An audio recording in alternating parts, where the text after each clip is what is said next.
Serena Williams and Lewis Hamilton share a bond that runs far deeper than surface-level admiration. It's a connection forged through parallel journeys from modest beginnings to the pinnacles of their respective sports. Their friendship isn't just real. It's rooted in a shared legacy of perseverance, excellence, and breaking barriers in worlds that weren't built with them in mind. While Serena rewrote tennis history with a staggering 23 Grand Slam titles, Hamilton reshaped the landscape of Formula One, collecting 7 world championships and becoming a global symbol of brilliance in a sport long steeped in tradition, privilege, and exclusion. But their relationship transcends trophies and titles. Over the years, the Williams sisters have become a familiar sight in the F1 paddock, showing up not as celebrities, but as unwavering supporters of Lewis, standing by him at some of the world's toughest circuits. Their presence isn't performative, it's powerful. It's a visible reflection of mutual respect and a deep sense of solidarity between trailblazers who refuse to stay in the lanes they were assigned. Hamilton has never been shy about how much Serena means to him, often naming her as one of the few people he truly trusts within his close-knit circle. What they share isn't just a celebrity friendship born out of fame, it's something more visceral, more intimate. It's a bond shaped by fire, by shared experiences as black pioneers in overwhelmingly white elite sports, where isolation, scrutiny, and systemic obstacles were part of the daily grind. Very few people can grasp the weight of those battles. That shared burden has fused them together in a way that fame alone never could. Serena has also been vocal about her admiration for Hamilton. After a match at the 2020 BNP Paribas Open, she offered praise that wasn't just heartfelt, it was visionary. "To me, he's the greatest driver of our generation," she said without hesitation, adding that she fully believed he would surpass Michael Schumacher's record. At the time, Hamilton had just come third in the Russian Grand Prix, but Serena's faith in him never wavered. Weeks later, he proved her right by breaking Schumacher's all-time win record at the Portuguese Grand Prix. That moment wasn't just an exchange of compliments between sporting icons, it was a testament to Serena's deep understanding of Hamilton's inner fire. Her words carried the kind of conviction only someone who's scaled the same cliffs can truly express. And she didn't stop there. In a 2022 interview with Time magazine, when asked to name the greatest athletes of all time, Serena didn't hesitate. Her answer was clear. And once again, she placed Hamilton right at the top. "Oh my God, I mean, to me, Lewis Hamilton isn't just the greatest. He's someone who transcends sport entirely. He's an extraordinary human being." When Serena Williams made that statement, it didn't just land because of her stature as one of the most dominant athletes in history. It echoed because of the lived experience behind her words. This wasn't empty praise or a throwaway comment from one celebrity to another. It was a deeply personal and authentic acknowledgement from a peer who knows, firsthand, what it means to rise against the odds. Hamilton didn't let her words pass unnoticed. In a quiet, heartfelt response, he reposted the clip of Serena's interview on Twitter, punctuating it with a heart emoji and a short caption that radiated humility and appreciation. For Lewis, this was more than flattery. It was a moment of genuine validation from someone he sees not just as a fellow champion, but as a cultural force in her own right. And Serena didn't stop there. When asked to list her all-time personal GOATs, those rare individuals who had redefined the limits of athletic greatness, Hamilton's name came up alongside towering figures like LeBron James, Tiger Woods, and Michael Jordan. Each of them, including Serena herself, has not only dominated their sport but reshaped its boundaries. When the interviewer turned the spotlight back on her and asked if she also belonged in that pantheon, she didn't flinch. "Oh, absolutely," she replied with the quiet certainty of someone who's earned every ounce of her place. Their mutual admiration isn't confined to arenas or podiums. It stretches far beyond scoreboards and stats. In recent years, Hamilton has been undergoing a remarkable transformation, from a record-shattering racer to a bona fide cultural icon. That evolution took a striking leap when he graced the cover of Vogue's Met Gala issue in a sleek, black-and-white tuxedo, radiating both elegance and intent. His appearance wasn't just a fashion moment, it was a cultural declaration. In his accompanying message, Hamilton thanked Vogue's Anna Wintour and the magazine's editorial team, saying it was an honor to be featured, and he promised, "See you at the Met." Not long after, Serena amplified his post on her own platform with a short but powerful caption, "That's my friend." Just 4 words, but they carried tremendous weight, a public reaffirmation of her pride in him, and of the unbreakable bond they share. Gracing the cover of Vogue during Met Gala season is a rare distinction in itself, but Lewis wasn't done.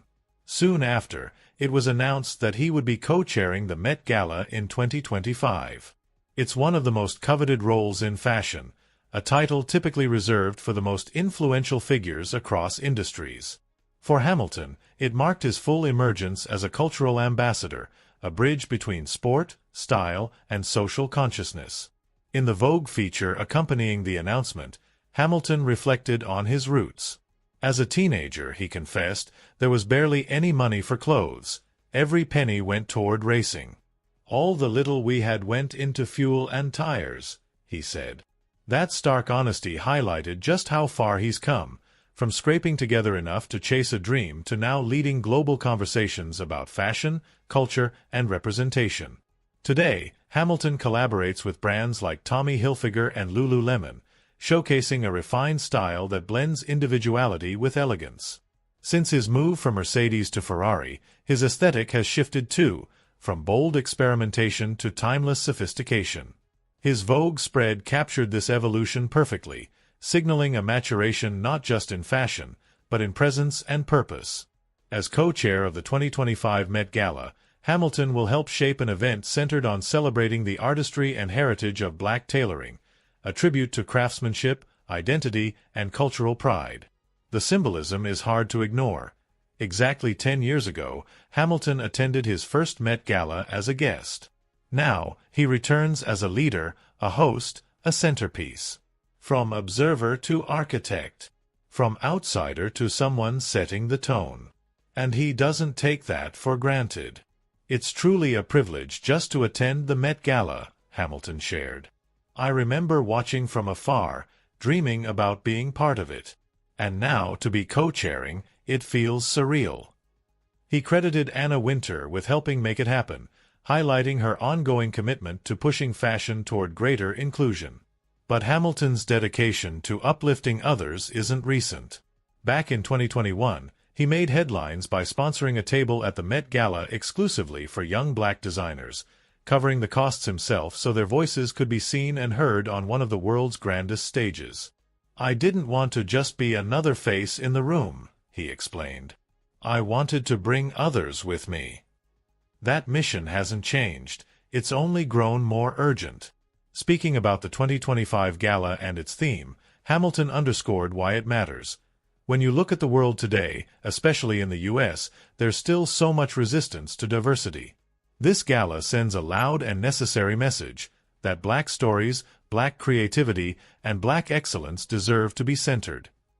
And Serena Williams has stood beside him every step of the way, not just as a friend, but as a fellow warrior in the battle for visibility, for fairness, for representation. Their relationship isn't just a camaraderie forged in fame. It's a shared history of resilience, of challenging expectations, of kicking down doors that were never meant to open. Hamilton's journey took yet another seismic turn in 2025. After 12 legendary seasons with Mercedes, he made the bold decision to leave the team and sign with Ferrari, a move that sent shockwaves through the entire Formula One ecosystem. Fans were stunned. Journalists scrambled. The paddock buzzed. And just 2 races into the season, Hamilton proved why he's still a force to be reckoned with. He secured pole position and dominated the sprint race at the Chinese Grand Prix, managing his tires to perfection over 19 laps in a strategic masterclass. Though he was ultimately disqualified due to excessive plank wear under the car, his performance spoke louder than any official result. It reignited the belief that even in a new team, Hamilton hadn't lost an ounce of his edge. The fire still burned. The message was clear: greatness doesn't retire, it evolves. And of course, Serena was watching. She jumped into his Instagram comments with a message that sent fans into a frenzy. "I love you. Look what happens when they let you be great. A simple sentence, yet packed with truth. Because she knows what it's like to be held back, to be underestimated, to be told you're too much, too loud, too ambitious. And she also knows what it means to finally be unleashed. As Lewis continues to redefine not just what an athlete can achieve, but who gets to be the face of excellence, of elegance, of influence, his friendship with Serena stands as a constant. A testament. A reminder that true greatness isn't measured only in victories or records, but in the bridges you build, the doors you open, and the people you choose to lift along the way. Together, Serena and Lewis represent more than success, they embody legacy. And the legacy they're building is one the world won't soon forget. It wasn't just a statement. It was a declaration. More fire than phrase, more battle cry than support. Serena Williams wasn't just standing behind someone. She was pushing forward a legacy. Her words carried weight not only because of her stature, but because of what she's seen, endured, and conquered.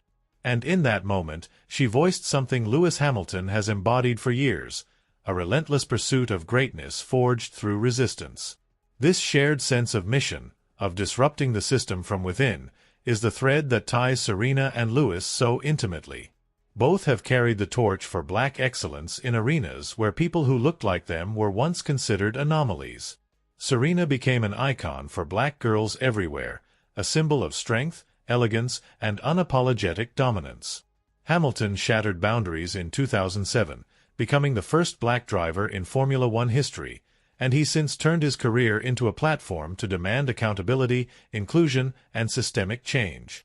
Their paths didn't just align by chance, they've converged with purpose. They don't merely represent sporting greatness, they are emblems of transformation, proof that resistance can coexist with success. When Serena announced her retirement from professional tennis in 2022, Hamilton responded not with platitudes, but with reverence. In a heartfelt tribute, he called her a gift of joy, saying that sport would never witness another like her. But this wasn't just about tennis. For Hamilton, it was deeply personal. "You remind me every day not to give up," he wrote. "You remind me what we stand for. I just want to thank you from the bottom of my heart." He went on, revealing how her journey continues to inspire him, not only as an athlete but as a human being. "You make me want to be better in every way, a better competitor, a better brother, a better friend, a better leader." And then came his promise, "You've always had a brother in me. I wish you nothing but happiness in this next chapter, Serena. You deserve it." These weren't just eloquent words. They captured a deep, emotional bond forged in the crucible of elite competition, isolation, and impossible expectations. Serena and Lewis have stood tall under immense pressure, endured the loneliness at the summit, and still found ways to elevate others while redefining the boundaries of what's possible. Fast forward to today, and Lewis Hamilton isn't just balancing life between racetracks and red carpets. He's steering through a storm of uncertainty within Formula One itself. Following a disastrous showing at the Bahrain Grand Prix, the spotlight has shifted to Max Verstappen, the reigning world champion, and the growing rumors of a dramatic departure from Red Bull, despite his contract running through 2028. Whispers of a performance-based escape clause, buried deep within Verstappen's deal, are now echoing louder across the paddock. In a sport where loyalty is conditional, and trust depends on results, Verstappen's future hangs in the balance for the first time in years. If he drops below third in the drivers' standings past a specific point in the season, the rumored clause would allow him to walk away. And with Red Bull's RB21 machine plagued by performance woes, that previously far-fetched scenario is suddenly creeping into the realm of possibility. Summer break, when such clauses are often reviewed, is rapidly approaching. All eyes are glued to Red Bull's every decision, every pit call, every strategic gamble. Even team principal Christian Horner has acknowledged the presence of such clauses, saying they're standard for elite drivers. But the timing couldn't be worse. Verstappen currently clings to third in the standings, just 8 points ahead of Lando Norris, while Red Bull stumbles. The car lacks rhythm, consistency, and reliability. The sixth-place finish in Bahrain was a brutal wake-up call. Verstappen crossed the line a staggering 34 seconds behind race winner Oscar Piastri, despite a mid-race safety car that should have closed the gap. The RB21 didn't just falter, it collapsed. Balance issues, brake inconsistencies, and unpredictable grip haunted both Verstappen and teammate Yuki Tsunoda throughout the weekend.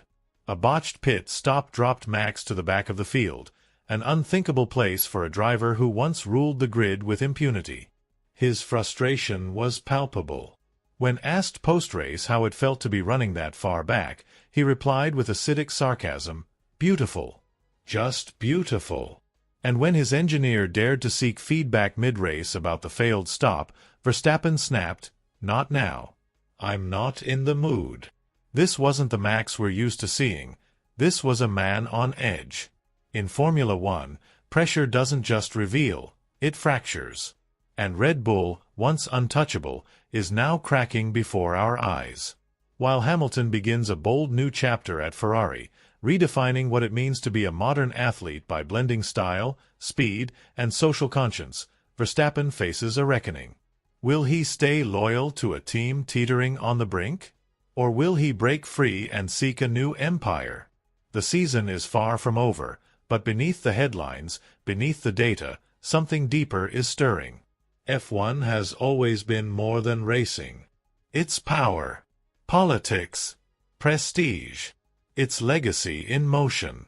And as Lewis and Serena continue to stand tall, not just as athletes but as architects of change, the sport around them is being reshaped. Verstappen didn't mince words after Bahrain. He admitted that everything went wrong, from a shaky launch to a baffling pit stop sequence. "I don't know what was going on," he said, referring to a lingering pit light issue that delayed his release. "There was just no pace. None." Asked about the challenge of clawing back from his current position, Max replied with uncharacteristic resignation, "I don't know. I'm just trying to do the best I can. It's been a tough weekend for the whole team. I'll try to score as many points as possible. That's the goal every weekend, but honestly, I don't know where we'll be in terms of race pace. We're somewhere in the midfield. Hopefully it's a bit more exciting than what I'm delivering right now." Then, almost out of nowhere, he added, "Czech did a solid job today. I owe the team an apology for not getting it done." That collapse has left Verstappen clinging to third in the championship, just 6 points ahead of Mercedes' George Russell. Any further slip, and the escape clause could blow wide open. The internal pressure finally boiled over after the checkered flag. Sky Sports' Ted Kravitz reported that Verstappen's agent, Raymond Vermeulen, stormed into the Red Bull garage and confronted Helmut Marko in a fiery exchange that stunned onlookers. Vermeulen, visibly furious, unleashed what was described as a verbal tirade. Marko stood silently as the agent laid down his grievances before ripping off his paddock pass and storming out the back entrance. But the fallout didn't end there. Red Bull's top brass, Horner, technical director Pierre Watch, chief engineer Paul Monahan, and Marko, gathered for an emergency debrief. The meeting, by all accounts, was tense, urgent, and laced with frustration. The tone turned somber when Marko stepped in front of the press. "Yes," he said bluntly, "the level of concern is extremely high. We need improvements, and we need them fast. Max needs a car that can win again. We must build a foundation that allows us to fight for the world title." He didn't sugarcoat it. Marko went as far as saying the situation was deeply worrying, acknowledging that even though the team had triumphed in Japan just a week earlier, they were no longer competitive. So how did the once invincible champions fall into midfield obscurity in the blink of an eye? The RB21's technical flaws run deep, echoes of the issues that plagued the second half of Red Bull's 2024 season. Christian Horner singled out a key weakness: the car's inability to carry momentum through medium-speed corners. "We have to give Max the front-end grip and confidence to push through," he admitted. But what's even more troubling is the disconnect between their development tools and real-world performance. What we're seeing on track doesn't match what we're seeing in the wind tunnel or simulations. Horner revealed. That's a major concern. The root of the problem lies in Red Bull's outdated wind tunnel, a relic compared to rival teams' state-of-the-art facilities. While a new tunnel is being built at Red Bull's technology campus, it won't be operational until 2027. That leaves the team handicapped during one of the most volatile development periods in recent memory. The contrast to last year is staggering. In Bahrain 2024, Verstappen led a Red Bull 1-2 with a 30-second buffer to the nearest non-Red Bull car. A year later, he's fighting to stay on the podium. And the brain drain has only made things worse. The technical exodus from Milton Keynes has gutted the team. Adrian Newey, the mastermind behind their championship-winning machines, is headed to Aston Martin. Rob Marshall is off to McLaren. Sporting director Jonathan Wheatley has jumped ship to Sauber Audi. These departures have hollowed out the leadership core at a time when clarity and continuity are needed most. Red Bull isn't rolling over. Major upgrades are scheduled for the Emilia-Romagna Grand Prix, with hopes of stabilizing the car's aero and front-end grip. The team insists its remaining engineers are up to the task. But time is the enemy.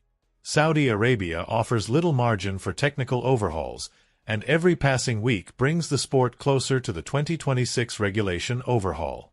Teams must now split resources, fixing the present while designing for a radically different future under tighter cost caps and new technical frameworks. Red Bull is now fighting a two-front war, salvaging their 2025 season and preparing for a seismic reset in 2026. If they can't stop the bleeding soon, they won't just lose their grip on the championship, they might lose the very driver who helped build their dynasty. Verstappen's frustration isn't just about one bad weekend. It's about a loss of belief. A crumbling foundation. The cracks are visible, the storm is building, and all of Formula One is holding its breath. Because when the fastest man on Earth starts looking for the exit, it's not just Red Bull's future that's on the line.